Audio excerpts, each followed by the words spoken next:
बोलो जयकारा बोल मेरे श्री गुरु महाराज की जय।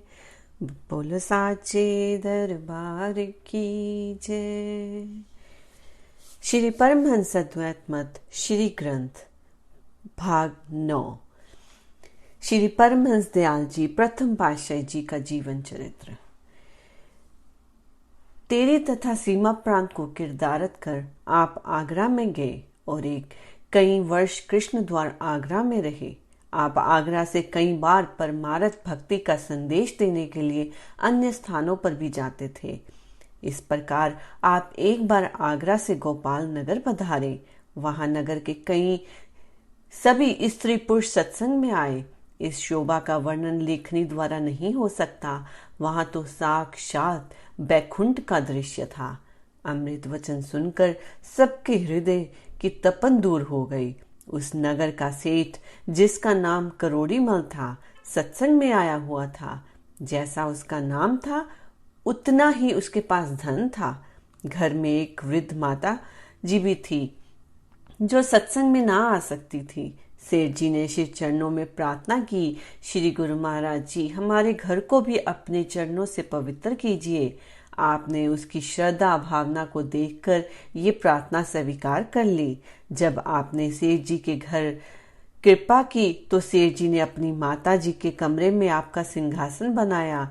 जब उस पर आप विराजमान हुए तो ऐसे शोभा दे रहे थे कि उसके सामने इंद्र आसन भी लज्जा रहा था।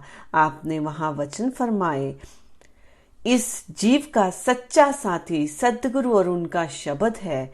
इसके अतिरिक्त संसार की कोई भी वस्तु जीव का साथ नहीं दे सकती। नाम अर्थात शब्द की कमाई से ही जीव वास्तविक आनंद को प्राप्त कर सकता है। नाम से जन्म जन्मांतरों का मल साफ हो जाता है, मन निर्मल हो जाता है। दोहा, आदि नाम पारस अहे, मन है मैला लो, परसत की कंचन भया, छूटा बंधन मोह। वास्तविक पूंजी नाम है। ये नाम पारस मणि है। मन लोहे के समान है। जैसे पारस मणि लोहे को स्पर्श करते ही सोना बन जाती है, इस प्रकार मन लोहा भी नाम से स्पर्श करते ही सोना बन जाता है। अर्थात मोह के बंधन टूट जाते हैं। मन स्वयं इस शब्द में लगना आरंभ हो जाता है, जिससे जिंदगी में एक अनूठे आनंद का अनुभव होने लगता है। संसार की कोई भी वस्तु परलोक में साथ नहीं जा सकती। यहाँ तक कि अपना शरीर भी यहीं रह जाता है।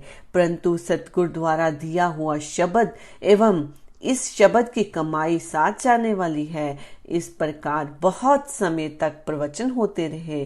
सत्संग की प्राप्ति पर घर के सभी सदस्यों ने नाम दीक्षा मांगी और आपने उनकी श्रद्धा प्रेम को देखकर उन्हें नाम दान देने की कृपा की।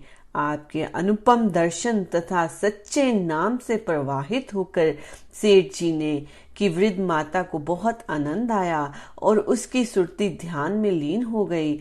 उस संस्कारी आत्मा की सुरती जब शब्द में जुड़ गई तो वह ब्रह्मांड के नजारों में मगन हो गई। सेठ जी की माता जी जब धूर्धाम का दृश्य देखकर वापस इस पिंड देश में आई तो आप पर बलिहार बलिहार जाने लगी और कहने लगी कि हम जीव कितने भाग्यशाली हैं कि आज स्वयं खंडों ब्रह्मंडों के मालिक हमारे घर में चलकर आए हैं। रिद्धियां सिद्धियां जिनके आगे हाथ बांधे खड़ी है, सब देवी देवता जिनकी सेवा के इच्छुक हैं। सेठ जी ने श्री चरणों में विनय की, भगवान, ये कमरा जिसमें आप विराजमान है वह आप अपना ही समझिए और हमारी ये इच्छा है कि हम प्रतिदिन यहाँ आपकी आरती एवं भजन अभ्यास किया करें। आपने उनकी प्रार्थना स्वीकार कर फरमाया, ठीक है। श्री परमहंस दयाल जी श्री पावन वचनों की वृष्टि कर अन्यंत्र चले गए। तीन दिन पश्चात अचानक ही सेठ जी की माता स्वर्ग से धार गई। सेठ जी को अत्यंत शोक हुआ। उनके दिल में तरह तरह के संकल्प उठने लगे। इसी शोक युक्त विचार में जब सेठ जी की रात्रि समय नींद आई तो क्या देखते हैं कि श्री परमहंस दयाल जी हीरे लाल जवाहरत जड़ित सिंहासन पर विराजमान है, जिसके आगे अनेकों सूर्य की ज्योति भी लग जाती है। ऐसे दिव्य सिंहासन के समीप सेठ जी की माता जी श्री परमहंस दयाल जी के चरणों की ओर बैठी है। सेठ जी ने श्री परमहंस दयाल जी के चरणों में विनय की, प्रभु मेरी माता जी तो आपके सुकोमल चरण छत्र छाया में मुस्कुरा रही है और हमें इनका अत्यंत शोक हुआ है। आपने फरमाया, सेठ जी तुम्हारी माता जी उच्च संस्कारी आत्मा थी, नाम दीक्षा से ही इसकी सुरती ब्रह्मांड में शीघ्र ही पहुंच गई। इसने सुरती को सदगुरु के प्रेम के अटूट बंधन में बांध दिया था। इसे अपनी कमाई और भावना अनुसार श्री चरणों में स्थान मिला है। इसके बाद सेठ जी की नींद खुल गई। सेठ जी ने ये स्वप्न वाली बात सब लोगों पर प्रकट कर दी और सब लोग सुनकर कृत्य कृत्य हो गए तथा अपने भाग्यों की सराहना करने लगे और श्री परमहंस दयाल जी की जय जयकार करने लगे। बोलो जयकारा बोल मेरे श्री गुरु महाराज की जय।